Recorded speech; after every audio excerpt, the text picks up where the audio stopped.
Excellent. Hey guys, my name is Jeff White. I apologize for no video, but I'm kind of in transit this morning, so I'm trying to save bandwidth. Yeah, so we're going from absolutely no changes with Film Festival to absolutely all the changes with Improv this year. In the past, Improv was done where you would submit a team of 5, and those 5 were put on 5 different groups to perform, and it was live and very much not virtual. With our new conference format, it was really, thinking about it, there was no way to effectively replicate that this year. So this year, troops get to showcase their improv troops. So what's going to happen is each team of improvisers will be 4 performers, and you're going to submit your videos of performances ahead of time. There will be a link that's included once your registration is accepted that you can submit those videos. You can either have them posted online or you can upload the actual video itself. And it will be a form of elimination tournament going through 4 rounds. There are 4 games that each troop is going to have to play. And each round is a specific game. And all this information is on the Improv event page on the website. There is a time limit to the videos, so teams will need to be very conservative in making sure that they're being very efficient with their time.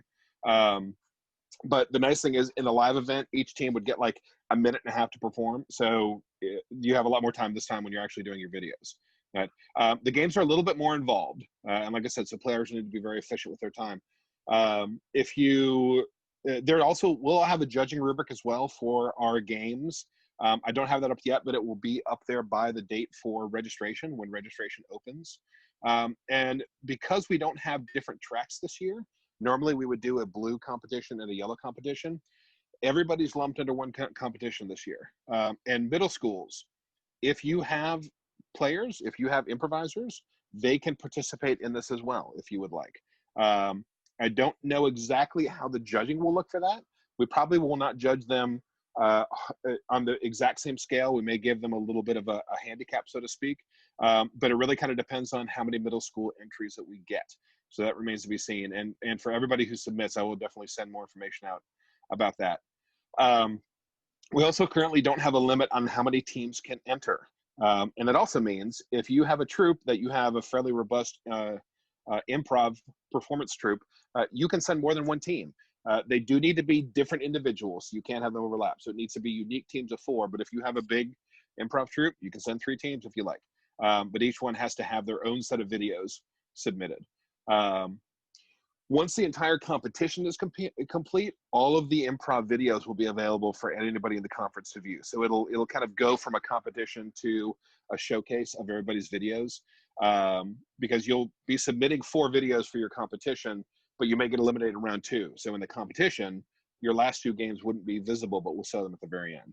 So, and the last thing is, I know pre-recorded videos is a little bit counter to the normal workings of an improv performance. And that's just something that teams should bear in mind. Try to improvise it as much as possible. But to be honest, you have the benefit of, if that take doesn't work, you can try it again. So like I said, all the information about the games and the requirements for the video are on the Improv event page on the website. And once registration opens and your troupe has finished their registration, then you'll get the link sent to you about where to actually submit the videos. The deadline for our videos for Improv is by LeadCon 2, that January 9th date. And then between that and the actual conference, the videos are going to be reviewed both by a team of adjudicators, and we will have some fashion of voting at the conference itself for students to be able to see that and chime in. Don't know what that looks like exactly yet, but we will have that available. So, and then last but not least, if you have any questions, you are more than welcome to email me. It's improv@gathespians.org, and I will put that in the chat. But that is Improv. So. Thanks, Jeff.